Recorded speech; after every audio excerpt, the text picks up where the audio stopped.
Assalamu alaikum everyone, I'm Palwasha from Yashal English House. I'm the instructor here for both online and on-site classes. I get a lot of queries from you people regarding our different courses, that how do we teach, what are our strategies. You will get to know the details from our number that will be given on this video. Besides that, I'm here today to discuss one of the most important topic of IELTS with you. That is, in the listening exam, we come across this kind of a question, that is a map, right? So you have to listen to the audio and solve this map. Now what happens is that, I hope you know that for both IELTS Academic and IELTS General, the listening part is exactly the same. And the students who have not really practiced it find it very difficult to answer and to hear properly in order to solve this map. So we are going to learn a few tips and techniques today, how to solve it and how to get as much score as possible in the listening exam. Now here we have the map in front of us, and I'll teach you how to read it and how to utilize that 1 minute that we usually get, that we always get before this section.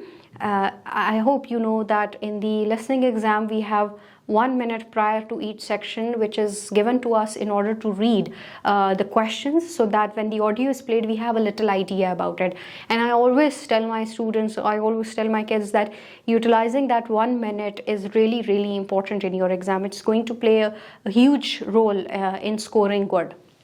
Now here we have this map, and I'll be telling you how to utilize that 1 minute over here. Okay, now in that 1 minute that you get before this map, you are not going to look at your questions at all.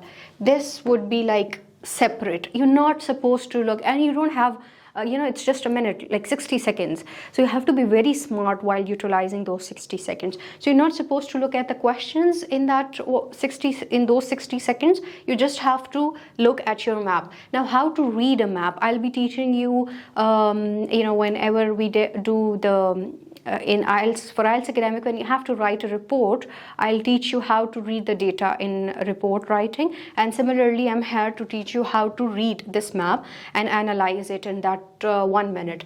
So the first thing first that you have to do in a map question is that you have to read the title of it very clearly, right, very consciously, because if anybody of you here have the habit of reading books would know that whenever you're buying a new book or whenever you're reading a new chapter in a book, you read the title of it because it tells you a lot about the passage or the chapter or the book, right? Similarly, the title here is equally important, that you have to read it. So it's Branley Castle. It means that this map is going to be about some castle that we can infer so far. Then the next thing that you have to be careful about are these cardinal directions.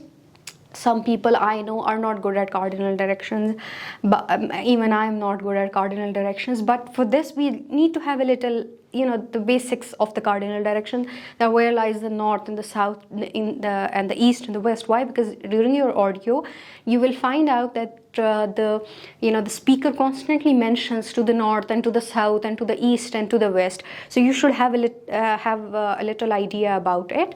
And with every map, you will find these cardinal points. You will get to know that where is the north, where is the south, where is the east. So just have a little idea about it. Till this point is enough.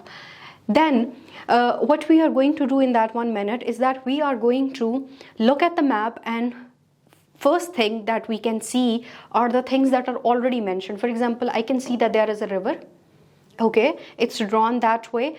The next thing that I can see is that there is a main entrance, right? What else can I see? I can see that there is a south gate. See, I'm just pointing out the things that are already labeled in the map. I'm not doing anything else. The north gate, of course, just as I said, that you need to know the cardinal direction. So this is the north gate. This is the south gate.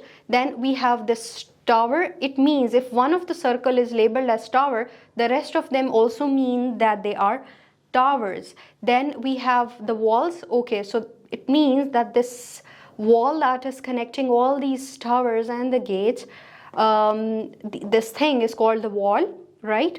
And there is this great hall, which is one of the biggest tower. Okay, if I look at the sizes, this is one of the biggest tower, and it is already mentioned as a great hall. So far I could read the map and I could highlight the things. And just as I'm pointing them out with my pen over here, you have to do that with a pencil on your paper while you are attempting your exam. Now, what you are supposed to do after this is that you have to look at the things that are not mentioned, like we got G over here. I'm just pointing them out with the tick mark. D over here, H, E, C, F, and A, and there is this B.